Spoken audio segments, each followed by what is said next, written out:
है जो fire extinguisher ये रखे हुए हैं, ठीक है। In case of any fire accident आपको इसको यूज कैसे करना है, ठीक है। उससे पहले मैं आपको एक छोटी सी जानकारी दे देता हूँ, भविष्य में आप कहीं भी अगर आगे जाते हैं तो आपके काम है, ठीक है। 98 to 99% केस में जो फायर होती है, जैसे आप सभी जानते होंगे फायर अलग अलग तरह की होती हैं। जैसे हर आग को आप पानी से नहीं बुझा सकते हैं, तो उस तरीके से, ठीक है। तो 98 से 99% केस में जो फायर होती है वो 3 कैटेगरी की होती है। मैं यहाँ 100% की बात कर रहा हूँ, 98 to 99%। 3 कैटेगरी की होती है। पहली होती है ए फायर, दूसरी बी फायर, तीसरी C fire. A B C. A category की फायर कौन सी होती है? जैसे लकड़ी, कपड़ा, कागज, वुड, पेपर एंड क्लोथ्स। आपके शोरूम में मोस्टली कपड़े हैं यहाँ पे, यानी कि ए कैटेगरी की फायर है। सिर्फ ए कैटेगरी में फायर है तो आप उसको ए कैटेगरी के फायर एक्सटिंग्विशर से बुझाएंगे, जो कि होता है पानी का, ठीक है। उसमें पानी और गैस होती है। बी कैटेगरी की फायर होती है petroleum fire. Petroleum fire like petrol, diesel, kerosene, घर में एलपीजी सिलेंडर होता है आपके, वो होती है बी कैटेगरी की फायर आपकी। उसको बुझाना है तो बी कैटेगरी की फायर। सी कैटेगरी की फायर होती है जैसे शॉर्ट सर्किट होता है, ये अक्सर होता है, मैक्सिमम आप लोग फायर केसेस देखेंगे ज़्यादातर शॉर्ट सर्किट से होता है कमर्शियल में, ठीक है। तो उसके लिए सी कैटेगरी की फायर। लेकिन आपके पास ये जो फायर एक्सटिंग्विशर है that is ABC fire extinguisher, यानी कि इसको हम बोलते हैं मल्टीपर्पज फायर एक्सटिंग्विशर। आग आपकी कैसी भी हो, लकड़ी, कपड़ा, कागज में लगी हो, पेट्रोल, डीजल या घर में एलपीजी सिलेंडर होता है उसमें लगी हो, चाहे शॉर्ट सर्किट हुआ हो, कैसी भी आग है आप इससे बहुत ईजिली बुझा सकते हैं, ठीक है। इसको चलाना कैसे है, आप थोड़ा सा आगे आ जाइए वीडियो के लिए। इसको चलाना कैसे है यहाँ फोकस कीजिएगा। देखिए अभी क्योंकि एक्सटिंग्विशर नया है तो कंपनी ने इसमें 2 सील दे रखी हैं। इसमें एक सील ये नॉर्मल सी है, बस इसको ऐसे खींच दीजिएगा, टूट जाएगी, इसमें घुमाना नहीं है, ठीक है। ये सील टूट जाएगी। उसके बाद ये प्लास्टिक की टाई है, इसको तोड़ दीजिएगा, ठीक है। जब यूज कीजिएगा तभी तोड़िएगा, अदरवाइज वारंटी खत्म हो जाती है, ठीक है। सील टूटते ही ये पिन जो है आपकी ये फ्री हो जाएगी, पिन हटा देना है, प्लास्टिक का सपोर्ट फ्री हो गया, पिन निकलते ही हटा दिया। कुल मिला के आपको नोजल फ्री करना है, ठीक है। उसके बाद सपोज कीजिए यहाँ पे शॉर्ट सर्किट कहीं हुआ है, इस साइड में कहीं पे भी, ठीक है। आराम से 1-1.5 मीटर दूरी पे खड़े हो जाइए आप लोग। पाइप को हमेशा आगे से पकड़िएगा और जहाँ पे कुछ हुआ है इस नोजल को पूरा दबा दीजिए फुल फोर्स में। कोशिश कीजिए, जैसे कपड़ों की आग होती है, शॉर्ट सर्किट तो बड़ा आराम से बुझा देंगे आप।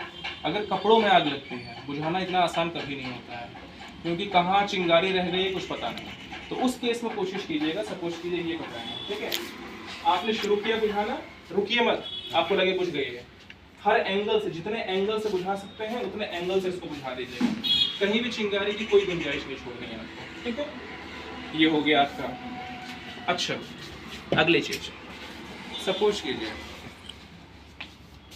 मैं यहाँ पे हूँ, मेरे कपड़ों में आग लग गई, मैं जो कपड़े पहने हूँ उसी कपड़ों में आग पकड़ ली है, मैं चल रहा हूँ। अभी आप क्या करें?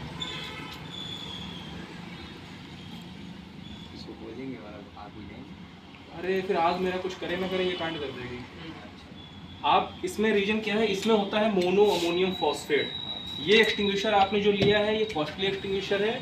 कॉस्टली का मतलब है इसमें मोनो अमोनियम फॉस्फेट का जो लेवल है वो काफ़ी हाई है इसमें, ठीक है।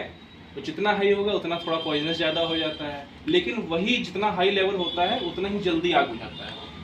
तो उस समय कोशिश ये करनी है, पहली चीज़ तो आग बुझाते टाइम में कोशिश करनी होती है मुंह पे कपड़ा या मास्क बांधना होता है। लेकिन अगर किसी के कपड़ों में आग लग जाती है उसके ऊपर इसका डायरेक्ट इस्तेमाल नहीं करना है। रीजन, अगर इसको डायरेक्ट आप चला देंगे प्रेशर से निकलेगा, आँख, नाक, कान, मुंह अंदर जाके चोक कर देगा। तो ह्यूमन बॉडी पे इसका इस्तेमाल डायरेक्ट नहीं करना है। पायरो एरो में गलत बात है, लेकिन डायरेक्ट नहीं करना है, ठीक है। उस केस में क्या करना है आपको फिर, चलो ये तो काम नहीं आएगा, अब आप कैसे बुझाएंगे उसके, जलने देंगे उसको? नहीं। उस केस में हमें क्या करना है, उसको जमीन पे लिटा देना है, रोल होने को बोलना है। अगर मोटा कपड़ा है आपके पास, उस मोटे कपड़े से ढक दीजिए। कुल मिला के हमें ऑक्सीजन का कांटेक्ट जो है वो खत्म करना है, आग बुझ जाएगी ऑटोमेटिक। सेम काम ये भी करता है, मोनोअमोनियम फॉस्फेट वहाँ पे जाता है, ऑक्सीजन वहाँ की बिल्कुल खत्म। ऑक्सीजन खत्म है तो आग जलेगी नहीं, ठीक है। ये चीज़ हो गई। और कोई क्वेश्चन है किसी का? एक बार आप कोई बताना चाहेंगे मुझे ये कैसे चलता है, कैसे इसको ऑपरेट करते हैं, तो इससे आपका रिवीजन हो जाएगा। और अगर किसी को लगे गलत बता रहे हैं तो आप थोड़ा सा करेक्ट कीजिएगा। इसमें इस समय 2 लॉक लगे हुए हैं, इसको खींच देना, ये निकल जाएगा, खींच देना, ये टाइट हटा देना, हाँ ठीक है, ये पिन हटा देना, ये हटा देना, प्रेस कर देना, पाइप को आगे से पकड़ना है, बुझा देना है। उस समय कंजूसी नहीं करनी है बुझाने में कि हम बचा लेते हैं, क्योंकि कुछ नहीं बचेगा इसमें। आपने अगर फुस भी कर दिया मतलब वन टाइम यूज है, बस यूज होगा काम खत्म। हाँ जी, तो उस समय कोशिश कीजिएगा पूरा खत्म ही कर डालिएगा उसको। ठीक है, thank you so much, video बंद कर दीजिए।